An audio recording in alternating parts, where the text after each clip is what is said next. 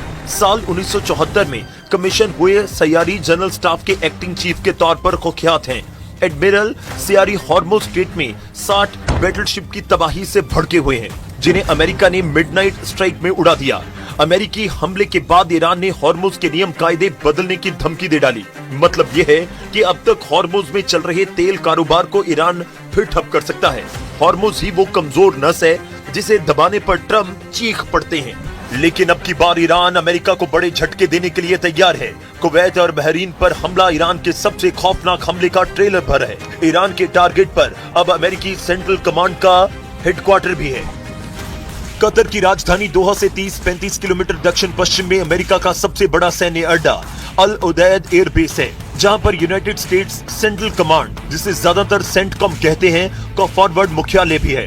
अल उदैद base लड़ाकू विमानों को हवा में ईंधन भरने वाले बोइंग KC-135 स्ट्राटो टैंकर तैनात हैं। सैनिकों, टैंक और हथियारों की सप्लाई करने वाले बोइंग C-17 ग्लोबमास्टर यहाँ पर हर वक्त वॉर मोड में रहते हैं।